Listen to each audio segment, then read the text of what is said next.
بسم اللہ الرحمن الرحیم۔ السلام علیکم۔ گریڈ 8 اینڈ گریڈ 9 آج کا ہمارا درس ہے الدرس الاول با سورہ انفال آیات 11 تا 19۔ سورۃ الانفال آیات 11 تا 19 کے اہم موضوعات کے بارے میں آج ہم پڑھیں گے، جو یہ ہیں: غزوہ بدر میں اللہ تعالیٰ کے انعامات، کفار کے ساتھ مقابلے کی صورت میں مسلمانوں کو ہدایات، اللہ تعالیٰ کی طرف سے کفار کو تنبیہ، اور آخر میں آیت ہے وما رمیت اذ رمیت ولکن اللہ رمی۔ سب سے پہلے غزوہ بدر میں ہم اللہ تعالیٰ کے انعامات کے بارے میں پڑھیں گے۔ غزوہ بدر کفر اور اسلام کا پہلا معرکہ تھا۔ کفار بدر کے میدان میں پہلے ہی سے پہنچ گئے اور مناسب جگہ منتخب کر کے خیمے نصب کر لیے، پانی پر قبضہ کر لیا۔ مسلمانوں نے مجبوراً ریت کے ٹیلوں پر خیمے گاڑ دیے۔ پانی کی کمی تھی، پاؤں ریت میں دھنس جاتے۔ شیطان کی طرف سے دل میں طرح طرح کے وسوسے آنے لگے۔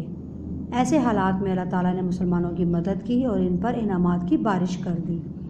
پہلا انعام یہ ہوا کہ جنگ کی رات کو بادل آئے اور بارش ہوئی، جس کا فائدہ یہ ہوا کہ پانی کی کمی پوری ہو گئی، وافر مقدار میں پانی مہیا ہو گیا۔ دوسرا یہ کہ ریت جم گئی اور نقل و حرکت آسانی سے ہونے لگی، جبکہ کفار کے لشکر کے لیے بارش نقصان دہ ثابت ہوئی اور ان کے لیے بارش کی وجہ سے چلنا پھرنا مشکل ہو گیا۔ دوسرا انعام یہ ہوا کہ مسلمانوں پر نیند طاری کر دی گئی۔ رات کو سونے کے بعد وہ صبح تازہ دم ہو گئے۔ جب وہ صبح اٹھے تو جو ڈر ان کے دل میں تھا اس نے اسے دور کر دیا۔ اس طرح انہیں شیطان کے وسوسوں سے نجات ملی۔ تیسرا انعام یہ ہوا کہ میدان جنگ میں مسلمانوں کی مدد کے لیے فرشتے قطار در قطار آئے، انہوں نے کافروں کو مار بھگایا۔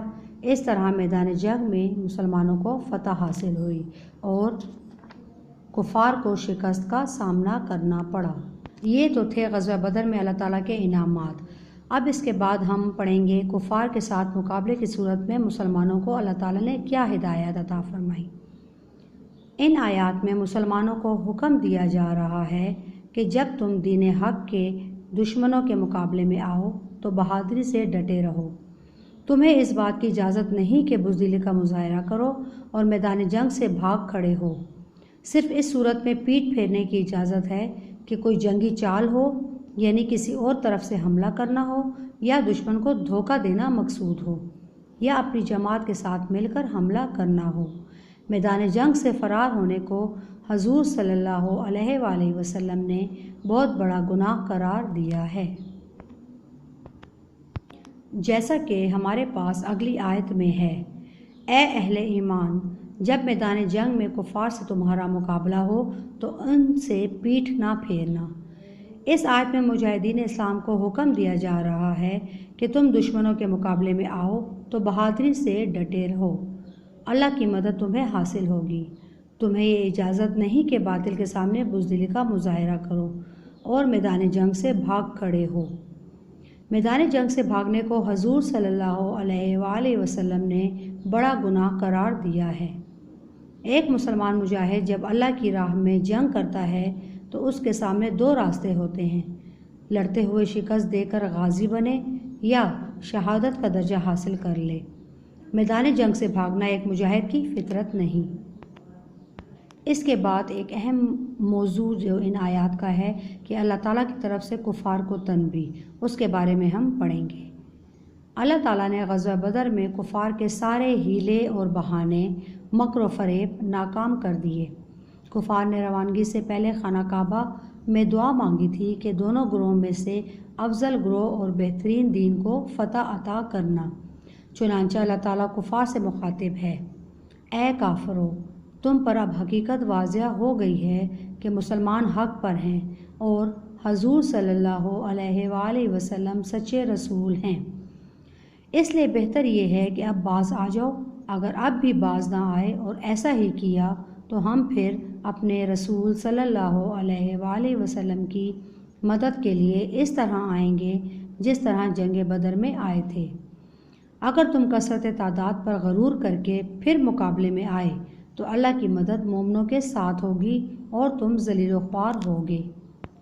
جس طرح اس آیت میں اللہ تعالیٰ کفار کو مخاطب کرتے ہوئے فرماتے ہیں، اور نہ فائدہ پہنچائے گی تمہیں تمہاری جماعت کچھ بھی، چاہے ان کی تعداد بہت زیادہ ہو۔ اس آیت کا مفہوم یہ ہے کہ کسی بھی مقابلے، مارکے یا لڑائی میں فتح و شکست اللہ کی رضا سے حاصل ہوتی ہے، نہ کہ تعداد و وسائل کے سبب۔ یہی بات اللہ تعالیٰ کفار کو سمجھا رہے ہیں کہ اے کافرو، مومنوں کے خلاف جنگ کے لیے تم جتنا لشکر چاہو جمع کر لو، مگر مومنوں کے خلاف تم فتح حاصل نہیں کر سکتے، کیونکہ میری تائید و نصرت تو مومنوں کے ساتھ ہے۔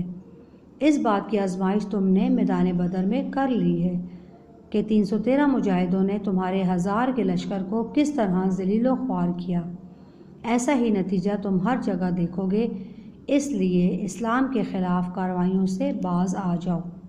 سب سے آخر میں ہم اس آخری آیات کی طرف آتے ہیں، وَمَا رَمَيْتَ إِذْ رَمَيْتَ وَلَكِنَّ اللَّهَ رَمَى، اور اے محمد صلی اللہ علیہ وآلہ وسلم، جس وقت تم نے کنکریاں پھینکی تھی وہ تم نے نہیں پھینکی تھیں بلکہ اللہ تعالیٰ نے پھینکی تھیں۔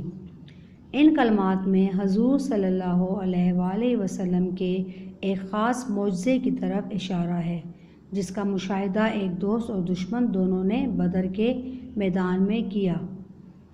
حضور صلی اللہ علیہ وآلہ وسلم نے کنکریوں سے مٹھی بھر کر کفار کے لشکر کی طرف پھینکی۔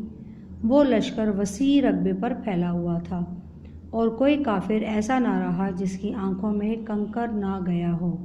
اس طرح ان کی آنکھیں چندی آ گئیں اور وہ بدحواس ہو کر بھاگ گئے۔ اللہ تعالیٰ نے فرمایا، اے مجاہد، تم نے کفار کے لشکر پر جو کنکریاں پھینکی تھیں وہ پھینکنے والا ہاتھ تمہارا تھا، لیکن طاقت اور قوت ہماری تھی، یعنی تاثیر اللہ نے پیدا کی۔